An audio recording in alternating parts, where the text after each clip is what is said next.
15वीं शताब्दी के अंत में यूरोप के देश व्यापार और संपत्ति के लिए नए रास्तों की खोज में लगे थे। उस समय भारत अपने मसालों, रेशम, हीरे जवाहरात और अन्य मूल्यवान वस्तुओं के लिए प्रसिद्ध था। यूरोप के देशों, विशेषकर पुर्तगाल, को भारत से व्यापार करना था, लेकिन पुराने रास्ते अरबों और तुर्कों के नियंत्रण में थे। इसलिए पुर्तगाल के राजा ने भारत पहुंचने का एक नया समुद्री मार्ग खोजने का निश्चय किया। इसी उद्देश्य से वास्को दा गामा, जो पुर्तगाल का एक प्रसिद्ध नाविक था, को समुद्री यात्रा पर भेजा गया। उसने 8 जुलाई 1497 को लिस्बन, पुर्तगाल की राजधानी से यात्रा शुरू की। वह अफ्रीका के पश्चिमी तट से होकर केप ऑफ गुड होप का अंतरीप तक पहुंचा और फिर अफ्रीका के पूर्वी तट पर होते हुए हिंद महासागर में प्रवेश किया।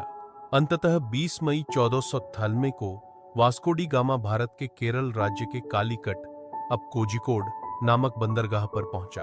वहां उसका स्वागत स्थानीय राजा जमोरिन ने किया।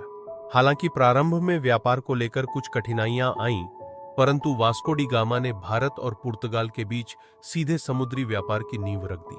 वास्को डी गामा की इस खोज ने इतिहास का रुख बदल दिया। अब यूरोपीय देशों को भारत आने का एक नया रास्ता मिल गया। पुर्तगालियों ने भारत में व्यापारिक केंद्र स्थापित किए और धीरे धीरे भारत पर उनका राजनीतिक प्रभाव भी बढ़ने लगा। आगे चलकर यही मार्ग अन्य यूरोपीय देशों जैसे डच, फ्रांसीसी और अंग्रेज के भारत आने का कारण बना।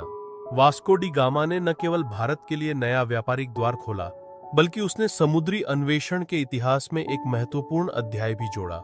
उसका उद्देश्य था भारत के धन, मसालों और व्यापारिक अवसरों तक सीधे पहुंच पाना, जिससे अरब और तुर्कों के नियंत्रण से बचा जा सके।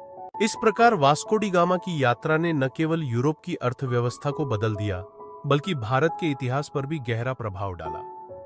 संक्षेप में, वास्को डी गामा ने भारत की खोज इसलिए की क्योंकि पुर्तगाल को मसालों और व्यापार के लिए भारत तक नया समुद्री मार्ग चाहिए था। उसकी यह खोज 1400 में कालीकट पहुंचकर सफल हुई, जिसने भारत और यूरोप के बीच नए युग की शुरुआत की।